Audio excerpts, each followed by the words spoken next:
Selamat siang pemirsa, sejumlah berita terbaru yang kini menjadi sorotan akan kami sajikan untuk Anda.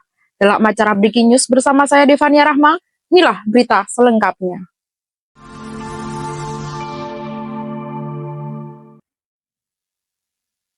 Pemirsa, Pengadilan Negeri Solo akan menggelar sidang perdana gugatan tentang ijazah dan terkait mobil SMK terhadap Presiden Joko Widodo pada Kamis 24 April 2025. Pengadilan Negeri Solo akan menggelar sidang perdana gugatan tentang ijazah dan terkait mobil SMK terhadap Presiden ke-7 Republik Indonesia Jokowi, Kamis 24 April hari ini. Sidang terkait ijazah Jokowi terdaftar dengan nomor perkara 99 PDTG 2025 PN SKT, dan terkait mobil SMK terdaftar dengan nomor perkara 96 PDTG 2025 PN SKT. Bambang menjelaskan, sidang terkait ijazah Jokowi akan diadili oleh Ketua Majelis Hakim, Putu Gede Haryadi, Hakim Anggota Sutikna, dan Hakim Anggota Wahyuni Prasetyaningsih. Dalam perkara ini, Jokowi duduk sebagai tergugat 1, KPU Kota Solo tergugat 2, SMA 6 Solo tergugat 3, dan Universitas Gadjah Mada tergugat 4. Sementara itu, Bambang menyebut sidang terkait mobil SMK akan diadili oleh Ketua Majelis Hakim Putu Gede Haryadi, Hakim Anggota Subagio, dan Joko Waluyo. Duduk sebagai tergugat 1 dalam perkara ini adalah Jokowi, Wakil Presiden ke-13 Ma'ruf Amin tergugat 2, dan pabrik SMK PT Solo Manufaktur Kreasi sebagai tergugat 3. Dalam petitum itu, ada sejumlah poin yang disampaikan oleh pihak penggugat. Salah satunya, pihak penggugat menuntut tergugat membayarkan ganti rugi sebesar 300 juta rupiah atau senilai 2 unit mobil pickup SMK sejenis Bima yang harga 1 unitnya sebesar 150 juta. Di sisi lain, kuasa hukum Jokowi Irfan mengatakan dirinya akan mewakili kliennya yang berhalangan hadir karena sedang di Jakarta. Irfan yang juga ditunjuk sebagai kuasa hukum dalam 2 gugatan tersebut menyebut Jokowi berperan agar tim kuasa hukum tetap tenang dan menjaga etika. Demikian laporan Java TV melaporkan.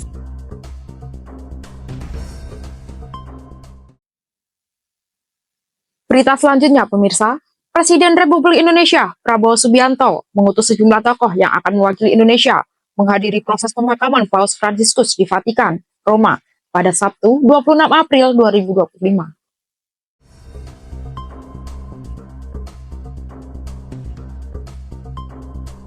Presiden Republik Indonesia Prabowo Subianto mengutus sejumlah tokoh yang akan mewakili Indonesia menghadiri prosesi pemakaman Paus Fransiskus di Vatikan, Roma, pada Sabtu 26 April. Salah satu yang menjadi utusan Prabowo ialah Presiden ke-7 Republik Indonesia, Joko Widodo. Selain itu, Prabowo juga mengutus Wakil Menteri Keuangan, Thomas Iwandono, Menteri HAM Natalius Pigai, dan Ketua Panitia Kedatangan Paus ke Indonesia, Ignatius Jonan.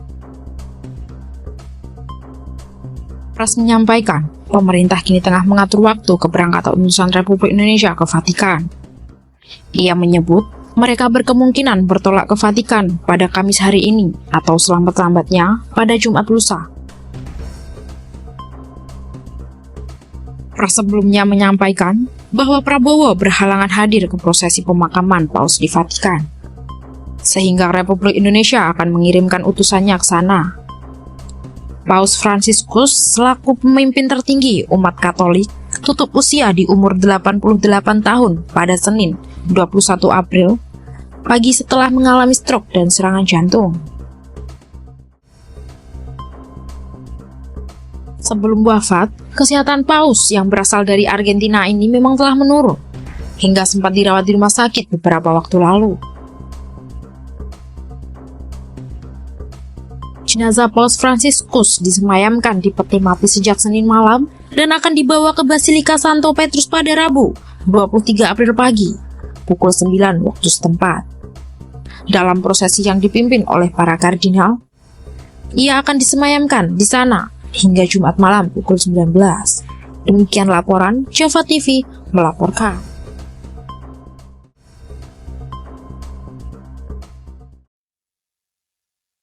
Masih di Breaking News pemirsa, kebakaran melanda gudang toko Santoso yang menjual barang pecah belah di Jalan Gatot Subroto, Kota Malang, Jawa Timur, pada Rabu 24 April 2025 malam.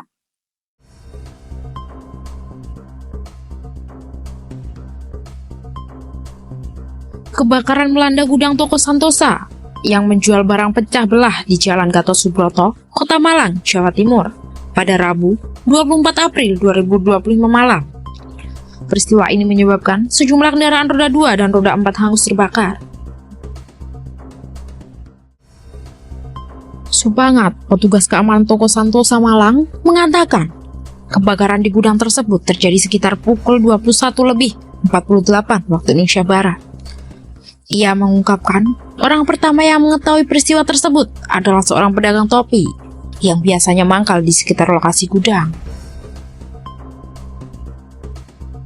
Api membakar lantai 1 dan 2 gudang. Selain melalap barang pecah belah, si jago merah juga menyambar kendaraan yang ada di dalam toko. Untuk memadamkan api, sejumlah unit mobil pemadam kebakaran Kota Malang dikerahkan ke lokasi. Beruntung, tidak ada korban jiwa dalam peristiwa ini.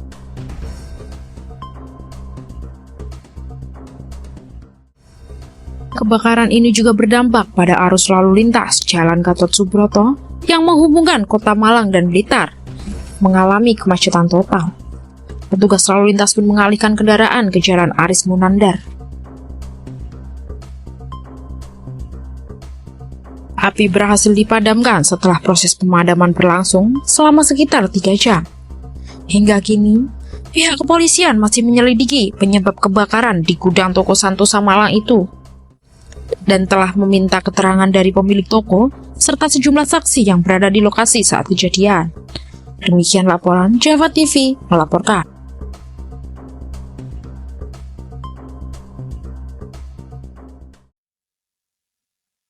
Berita selanjutnya pemirsa, hilangnya Wira berumur 14 tahun di wilayah hutan RKE, Kota Sungai Penuh, hingga kini masih menjadi misteri.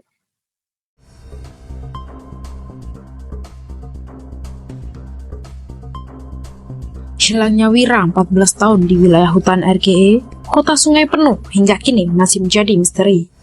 Sudah sampai hari ke-14 pencarian oleh masyarakat serta tim SAR memasuki hutan, menyisir sungai. Namun pelajar SMP N3 Sungai Penuh ini belum juga ditemukan.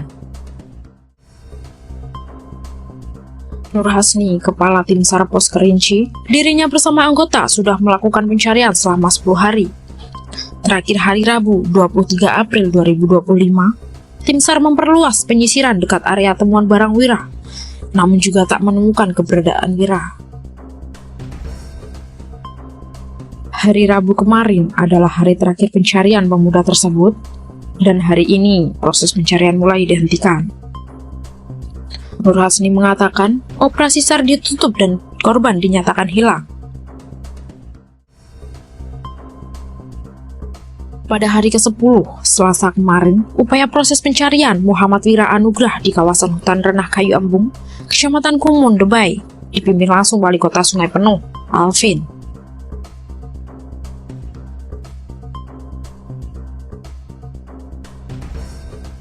Sesampainya di lokasi posko, Wako Alvin bersama jajaran Pemkot Sungai Penuh langsung meninjau titik-titik pencarian dan mengadakan koordinasi dengan tim SAR dan polisi kehutanan, serta relawan untuk memaksimalkan pencarian.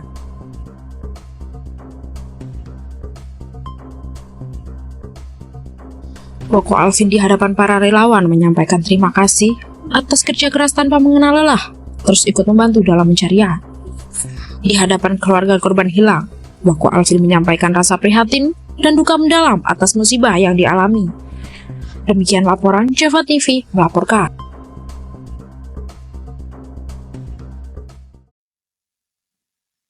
Masih di Breaking News pemirsa, surat izin mengabudi atau SIM yang dikeluarkan Kepolisian Indonesia telah mengalami kebijakan baru. Pemegang SIM Indonesia tidak perlu menggunakan SIM internasional saat berkunjung ke banyak negara di Asia Tenggara.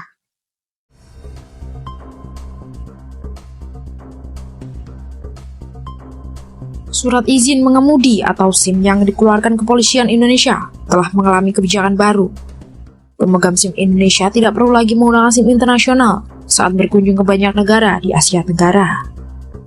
SIM Indonesia kini telah diakui negara-negara ASEAN, yakni Filipina, Thailand, Laos, Vietnam, Myanmar, Brunei, Singapura, dan Malaysia. Mengutip Detikcom 21 April, berdasarkan informasi resmi dari Polri, SIM Indonesia bisa digunakan secara resmi di negara-negara ASEAN mulai tanggal 1 Juni 2025 mendatang, setelah menyesuaikan nomor induk kependudukan menjadi nomor SIM. Penerapan NIK sebagai nomor SIM ini merupakan bagian dari integrasi legalitas berkendara dengan dokumen negara lainnya. Dokumen yang dimaksud mencakup NPWP, BPJS, dan KTP.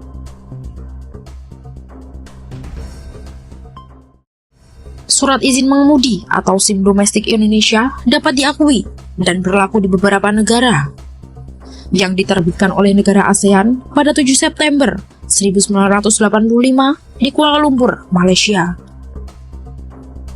Kesepakatan ini telah diperluas sejak tahun 1997, termasuk ke negara Vietnam, Laos, Myanmar, dan Kamboja pada tahun 1999. Demikian laporan Java TV melaporkan.